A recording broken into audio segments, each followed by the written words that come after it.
तमिलनाडु भारत का एक दक्षिणी राज्य है। तमिलनाडु की राजधानी चेन्नई है। तमिलनाडु के अन्य महत्वपूर्ण नगर मदुरई, तिरुचिरापल्ली, कोयंबटूर, कांचीपुरम, कन्याकुमारी हैं। तमिलनाडु के पड़ोसी राज्य आंध्र प्रदेश, कर्नाटक और केरल हैं। तमिलनाडु में बोली जाने वाली प्रमुख भाषा तमिल है। तमिलनाडु शब्द तमिल भाषा के तमिल तथा नाडु, जिसका शाब्दिक अर्थ घर या वास स्थान, से मिलकर बना है, जिसका अर्थ है तमिलों का घर या तमिलों का देश है। ब्रिटिश शासनकाल में यह प्रांत मद्रास प्रेसिडेंसी का हिस्सा था। स्वतंत्रता के बाद मद्रास प्रेसिडेंसी को कई भागों में बांट दिया गया, जिसके फलस्वरूप मद्रास तथा अन्य राज्यों का उदय हुआ। 1968 में मद्रास प्रांत का नाम बदलकर तमिलनाडु कर दिया गया। तमिलनाडु का इतिहास बहुत पुराना है। यद्यपि प्रारंभिक काल के संगम ग्रंथों में इस क्षेत्र का इतिहास का स्पष्ट उल्लेख मिला है, किंतु तमिलनाडु का लिखित इतिहास पल्लव राजाओं के समय से ही उपलब्ध है। यह कुछ स्थानों में से एक है जो प्रागैतिहासिक काल से आज तक आबाद है। प्रारंभ में यह 3 प्रसिद्ध राजवंशों की कर्मभूमि रही है, चेर, चोल तथा पांड्य। तमिलनाडु के प्राचीन साहित्य में यहाँ के राजाओं, राजकुमारों तथा उनके प्रशंसक कवियों का विवरण मिलता है। विशेषज्ञ मानते हैं कि यह साहित्य ईसा के बाद की कुछ प्रारंभिक सदियों का है। तमिलनाडु में स्थित उत्तर मेरुर ग्राम, जहां से पल्लव एवं चोल काल के लगभग 200 अभिलेख मिले हैं।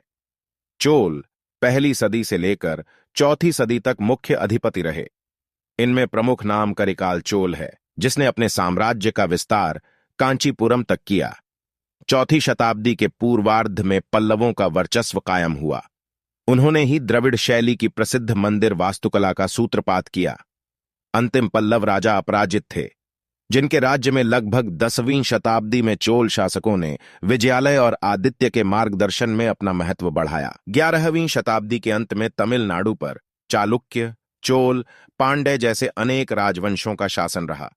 इसके बाद के 200 वर्षों तक दक्षिण भारत पर चोल साम्राज्य का आधिपत्य रहा। तमिल का संगम साहित्य चेर, चोल वंश और पांड्य वंशों के शासनकाल में पचाईमलाई पहाड़ियों में फला और फूला है। चोल राजाओं ने वर्तमान तंजावुर जिला और तिरुचिरापल्ली जिले तक अपने राज्य का विस्तार किया। इस काल में चोल राजाओं ने दक्षिण में श्रीलंका तथा उत्तर में अपना प्रभुत्व स्थापित किया। 3री सदी में कालभ्रों के आक्रमण से चोल राजाओं का पतन हो गया। कालभ्रों को 6ठी सदी तक उत्तरी भाग में पल्लवों तथा दक्षिण भाग में पांड्यों ने हराकर भगा दिया। भारत की एक प्रमुख शास्त्रीय नृत्य शैली भरतनाट्यम और कर्नाटक संगीत दोनों का राज्य में व्यापक प्रचलन है। यद्यपि चित्रकला एवं मूर्तिकला कम विकसित है, फिर भी यहाँ पत्थर एवं कांसे की मूर्तियां बनाने की कला की शिक्षा के लिए विद्यालय हैं। तमिल साहित्य ने तेजी से लघु कथाओं व उपन्यासों के पश्चिमी साहित्यिक स्वरूप को अपनाया है। सुब्रह्मण्यम सी, भारतीय 1882 to 1921 पारंपरिक तमिल कविता को आधुनिक बनाने वाले प्रारंभिक कवियों में एक थे।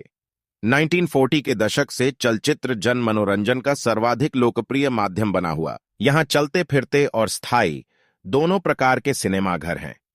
भावनात्मक और भव्य फिल्मों, जिनमें प्रायः हल्का फुल्का संगीत और नृत्य होता है, का निर्माण अधिकतर चेन्नई के आसपास स्थित स्टूडियो में होता है। चेन्नई, ममल्लापुरम, पूंपुहार, कांचीपुरम, कुंभकोणम, धारासुरम, चिदंबरम, तिरुवन्नामलई, श्रीरंगम, मदुरई, रामेश्वरम, तिरुनेलवेली, कन्याकुमारी, तंजावुर, वेलंकन्नी, नागुर चित्तान वसाल, कलुगुमलई, स्मारक केंद्र, कोर्तलम, होगेनक्कल, पापनाशम, सुरुली, जलप्रपात, ऊटी उटकमंडलम, कोडैकनाल, यरकाड, इलागिरी कोल्ले हिल्स, पर्वतीय स्थल आदि पर्यटन की दृष्टि से कुछ महत्वपूर्ण स्थान हैं। आपको जानकारी कैसी लगी कमेंट में जरूर बताएं और हमें सब्सक्राइब जरूर करें।